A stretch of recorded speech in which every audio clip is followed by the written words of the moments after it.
Alright, this is a weekly reading for Gemini, and your song of the week is going to be Return of the Mack. I believe that's by Morrison, if I'm not mistaken. Yeah. I'm actually trying to guess who made all these songs this week, so it's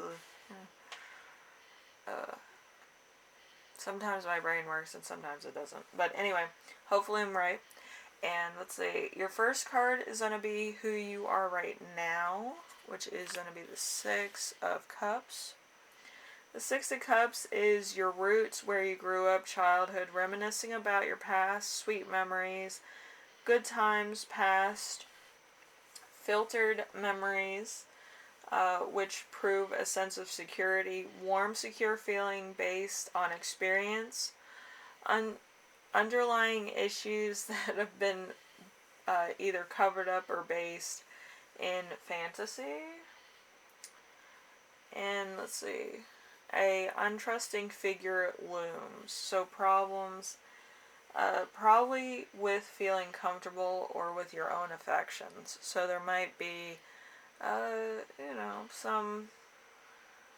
some heart-related things, mind-related things, or controlled baggage that might have given you kind of insecurity levels of insecurity, about your own body, self, or your self-image. So there might be something going on with that. And then we have number 2. We have week's theme, which is going to be the Ten of Cups. The Ten of Cups is a marriage built on a conscious union of two loving but separate partners. Thus, they withstand the challenges of life and enjoy a future together. Love, imagination, and joy. Life brings happiness and not just a absence of pain, but enjoying what you have. A particularly family-oriented, feeling emotionally complete, performance or ongoing contentment, domestic happiness, idealistic expectations of relationships and family. So there's somebody getting married. It could be you. It could be that you're thinking about it. It could be kind of something that's looming. Might be some problems with, wedding stuff. But it's kind of like the idealistic thing. Maybe your parents had like a really good relationship and then you're kind of like, we should get married because it'll just work out. Usually with marriages, it depends on the two people that are in it. Both people have to kind of be like, I'm going to do this and this and this and this in a relationship, and then I'll do more as time goes on. With relationships, you kind of have to be basically mirroring each other at the same moment in time. If one of you is working on a car, the other one is probably either cleaning the house or working on a different project that would kind of be the same type of thing. Usually partners in a marriage don't really work on the same project too often. They usually work correspondingly on different things in the relationship, whether it's physical, mental, emotional, spiritual, stuff like that. So if one's spiritual, the other one's more physical or mentally inspired, stuff like that. So it's kind of trying to find who you are in the relationship and who they are in a relationship, and then kind of going from there. So you can find your strengths and weaknesses. So whatever your weakness is, your partner kind of has strengths in it and stuff like that. So you might kind of not really know the balance just yet. Alright, and then we have the challenges of the week, which is the King of Swords. So you might have kind of kidney problems, diabetes. You might have something called cold and fire. Cold and fire is when you kind of have either a burning scenario or you're getting really cold all of a sudden. Usually it's like a flu type of symptom. Okay, so we have alcohol consumption. Somebody could be an alcoholic, you could be an alcoholic, or somebody that's like near you could be, that's kind of affecting certain things. Also, you might have nutritional deficiencies that are actually hurting your body in ways that you probably didn't know. You could have a faint spell, or you could be overheated, you might be dehydrated, or there might be other things. Usually, when your body's starving for nutrients, you do kind of get overweight because you're starved for nutrients. So there's going to be a point where you're kind of going to be like, why am I gaining weight when I have never gained weight? There might be something in your diet that you are neglecting, or a mineral that you're not having on a regular basis like you used to. Okay, that's kind of how weight goes. You know, your body's like, I need nutrients, vitamins, stuff like that. And if you're not giving your body the right type of nutrients or stuff it needs to fight infections or stuff, it does become more of a problem. So you might have to go to the doctor for some reason. Okay, because there could be some problems here. You might also be hypoglycemic, which is it's kind of when you don't eat for a long period of time, or you're kind of on a schedule where it's kind of like you get hungry around certain times. Like, you don't really have an eating schedule. You eat when you feel like it, and then once you're put in a stressful situation, you forget to eat, so you pass out. So, make sure you eat something or have a snack with you. I understand a lot of people are just, they go from one thing to the next and not really realize that they might need to replenish their resources. So number 4, we have lesson to remember. We have the Page of Wands in reverse. So, lack of seriousness, an inability to commit, creating conflict, a person who cannot process or progress, lack of direction, a messenger with bad intentions, procrastination. So this could be you or somebody else. I feel like it might be you. You might be on the older side, or you might kind of be one of these people that wanted to find the one for so long, and you didn't realize that you might have already found them, but you kind of were unsure at the moment. But anyway, I feel like this is kind of like running out of time, and you need to kind of batten down the hatches. Might be a bad idea. But anyway, it's entirely up to you. It's your life. But,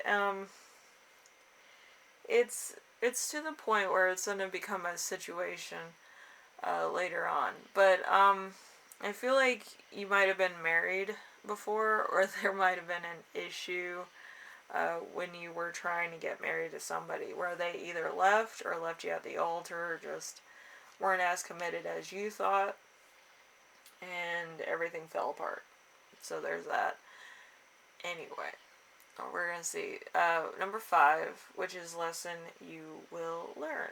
We have the Knight of Wands. The Knight of Wands is youthful, very attractive, full of energy, potential for great achievement, needs a challenge or a change, constantly extremely restless, new adventures, travels often, career or job taking off, heading in a positive direction. So it's either you or the person that you're with is kind of like they have a career or something that is becoming very successful over a very short period of time, and they kind of want to do everything that they can to enrich their lives. So it could be you or somebody that you're with. Not saying that that's a bad thing, but I do feel like it might be a lot of different things. And it's kind of gonna bring up a lot of issues. I feel like you're not thinking about the issues just yet. I feel like you're kind of in the thick of it at the moment, so there's gonna be a lot of stuff going on. So just remember that. So number 6. Number 6 is going to be the gift you give yourself. This is a 2 of Pentacles. So you're going to have to make a decision. And this is what I'm saying. It's kind of the thing. So keeping your options open, 2 opportunities at once, balancing your finances, diversifying your financial interests.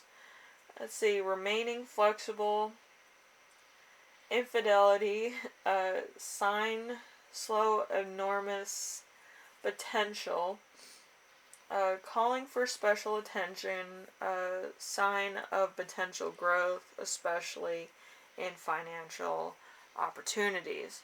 So there's a lot of opportunity here. So it's either you or your person that is constantly running around doing other stuff, having like a bunch of work related things going on. And they're probably like, everything's fine and all this stuff, and it's just like, it's kind of inserting a means to an end, you know? If it's going too fast, if you marry in haste, you're gonna repent at leisure, so you can lose a lot from this too. But, yeah, I'm kind of one of those things, like, when it rains, it pours.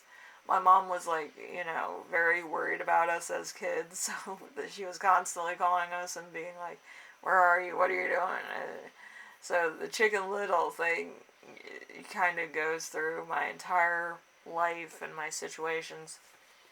But with me, I like to worry, so if there's anything to worry about, I would worry about getting married, like, next week, knowing this person only for a couple months, stuff like that, where there might have been some fights or some disagreements. So, you know, you can't be really going on anybody else's time, because I know, like, parents get into other people's relationships when they shouldn't. They're not in it, so they don't really know the issues going on. So you kind of have to do weddings and relationships on your own time. What I mean by that is, if there's problems in the relationship, you do have to go to relationship counseling. It's not just going to go away on its own. And a counselor is going to help you see the other person's point of view. And you know, you're not a psychic, but you need that in order to progress a relationship forward. You need to know the other person's perspective and how they feel about certain things, and they need to know how you feel about certain things, so that if they ever have to make a judgment call that benefits you both, they have to know what exactly you would say in that certain, you know, circumstance, and they need to know what you would say under the same circumstance. You know what I mean? So, you know, you have to kind of be on the same wavelength there. Anyway, Gemini, hopefully this helps you out in some way, shape, or form. It kind of gives you a perspective. Maybe not a good one, but it kind of makes you think about other things other than just the sheer need to get married. I know a lot of people just get married for the sake of getting married and then get divorced. I don't know why you do that, you know, but you need to make sure that your relationship is on stable ground, where you feel energized by the relationship and you feel like this is like a friendship that you've had your entire life, but it's with another person that could be your spouse, could go through some serious issues with you and still be the same person. There's no witchcraft or matrices in this whole thing, and they don't get mad when you do the wrong thing. You're kind of like, it's a learning experience. I'd probably make the same mistake. You know, kind of a jovial type of person that would kind of help you out of a trap situation and understand where you're coming from, you know. You don't want somebody who's like, I wouldn't have done that if I were you, and blah, blah, blah, and kind of crucify you for making the wrong decision. Everybody makes wrong decisions. I have yet to see a perfect individual in this life. So, if somebody is making you feel bad or you're making somebody else feel bad, I don't feel like it's a good situation for either one of you. And you do need to go to couples counseling to see the other person's point of view. Okay. Anyway, Gemini, hopefully this helps you out. You know, I'm trying to trying to make sure everybody's, you know, kind of aware of things. I don't want you to be 100% like Debbie Downer, but make sure that you're making the right decision. Usually people avoid certain invasive conversations, and I feel like if you're getting married to somebody, evasive conversation is kind of what needs to happen. So, just be aware of that. Anyway, I will see you in the next reading, alright? Have a good week, alright? Later.